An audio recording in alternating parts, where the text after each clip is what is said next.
सध्याच्या युगामध्ये अनेक ठिकाणी बेरोजगारीची चर्चा होत असते। सध्याच्या घडीला नोकरी मिळवणं फार कठीण झालंय। अनेक तरुण तरुणी अधिकारी होण्याचं स्वप्न आपल्या उराशी बाळगून त्या दृष्टीने प्रयत्न करत असतात। त्या दृष्टीने अहोरात्र प्रयत्न करत असतात। प्रबळ इच्छाशक्तीच्या जोरावर पेठ तालुका आंबेगाव येथील प्रिया उदय पिंगळे या तरुणीने अत्यंत प्रतिकूल परिस्थिती असताना सुद्धा महाराष्ट्र शासन जलसंपदा विभागामध्ये सहाय्यक आरेखक पदी या पदाला गवसणी घातली आहे।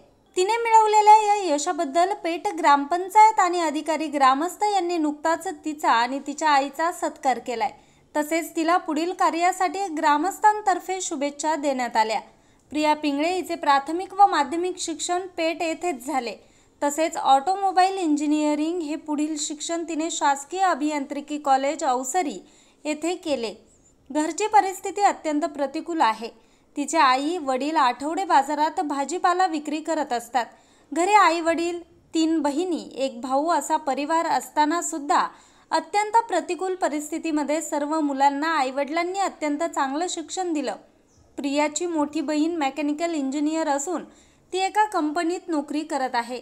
तसेच लहान भाऊ प्रणव याने सुद्धा डेअरी डिप्लोमा आणि पोल्ट्री मॅनेजमेंटचा कोर्स केलाय। घरची परिस्थिती अत्यंत हालाकीची आणि गरिबीची असताना सुद्धा आई वडिलांनी अत्यंत कष्टमय वातावरणात मुलामुलींना चांगल्या प्रकारे शिक्षण दिलं। प्रिया हिने मिळवलेल्या यशाबद्दल आई वडिलांबरोबरच संपूर्ण ग्रामस्थांना आनंद झालाय। ग्रामस्थांनी गावामध्ये तिच्या अभिनंदनाचा फ्लेक्स पण लावलाय।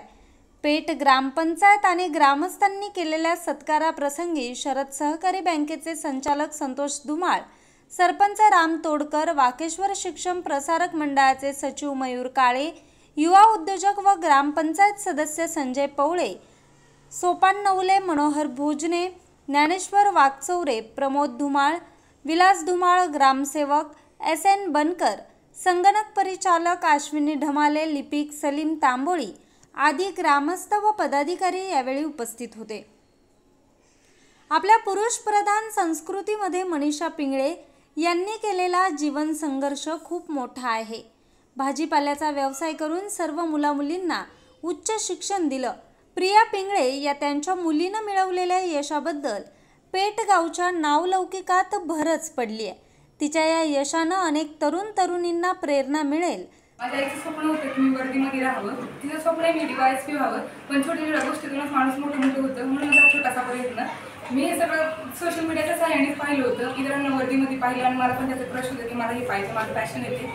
आणि मग हेच व्हिडिओ बघ, हे बघ, ते बघ, माझा डिप्लोमा डिग्री दोन्ही पण गव्हर्नमेंटला झालं अवसरीला। आणि यातनंच मग जॉब केला मी 1-6 महिने। त्यातनं कोरोना झाला। कोरोनाच्या काळामध्ये सगळा अभ्यास स्टॉप झाला। अभ्यासातनं मी पुण्याला गेले। पुण्याला एक अकॅडमी होती ज्ञानदीप अकॅडमी म्हणून, तिथनं मी क्लासेस केले आणि त्या क्लासेस थ्रू मी आजपर्यंत पोहोचले।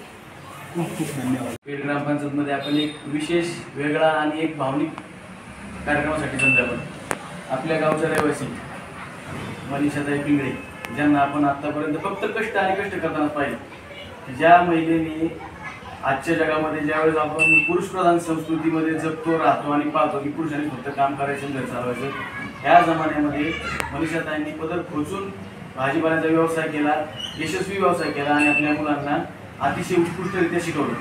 आणि त्यांची कन्यारत्नच बनलं पाहिजे की त्यांची मुलगी तिच्याबद्दल त्यांना मनीषाताईंना कायमच अभिमान असायचा की माझी मुलगी हुशार आहे, काहीतरी करणार आहे। कायमच आम्ही ज्यावेळेस भाजीपाला आणायला जायचो किंवा कोरोनाच्या काळामध्ये ज्यावेळेस थोडंसं मांडूनच प्रशासनाची मला दुकान चालवायचे आणि मला प्रपंच झाला, अशा मनीषाताईंची मुलगी प्रियाताई ती तिची राज्य शासनाच्या मार्फत घेतल्या जाणाऱ्या परीक्षेमध्ये पास होऊन ती जलसंपदा विभाग WRD मध्ये ती निवड झाली। एक आपल्या आई वडिलांनी आपल्यासाठी केलेल्या कष्टाचं चीज करणारी एक कन्या की जिने आपल्या कुटुंबाचं आणि आपल्या गावचं नाव संपूर्ण राज्यामध्ये गाजवलं म्हणलं तरी काही वावगं ठरणार नाही।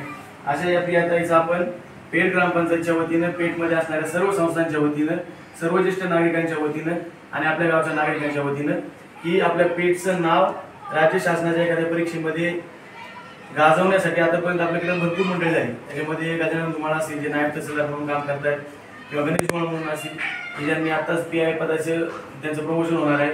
अशीच बाकीची आपली मंडळी काही जी मिलिटरीमध्ये असतील अथवा बाकीच्या कुठल्याही सेवेमध्ये असणाऱ्या मंडळींमध्ये या कन्याचा नंबर लागलाय आणि हिच्या माध्यमातून खरं तर मला आवर्जून गावातल्या किंवा आपल्या आजूबाजूच्या परिसरातील मुलींना सांगायचे की तुम्ही जर शिकल्या, मन लावून शिकल्या, तर तुमच्यासाठी संपूर्ण क्षितिज ही सीमा असणार आहे. आपल्या आईवडील, प्रत्येक आईवडील आपल्या मुलीला शिकवण्यासाठी कष्ट करतात, काबड कष्ट करतात. ह्या कष्टाचं आपण कसं पद्धतीने चीज करायचं याचं ज्वलंत उदाहरण प्रियाताई. म्हणून आपण आपल्या सर्व ग्रामस्थांच्या वतीनं मी मॅडमना विनंती करतो की ताईचा सत्कार करावा. खरं तर ह्या सत्काराबद्दल बरोबर मनीषाताईचा सत्कार करणं पण गरजेचं आहे, कारण या जमान्यामध्ये त्यांनी आपल्या मुलीवर विश्वास ठेवून तिला शिकवलं. म्हणून मनीषाताईंना मी विनंती करतो की त्यांनी पुढे यावं आणि दोघींनी मिळून या सत्काराचा स्वीकार करावा.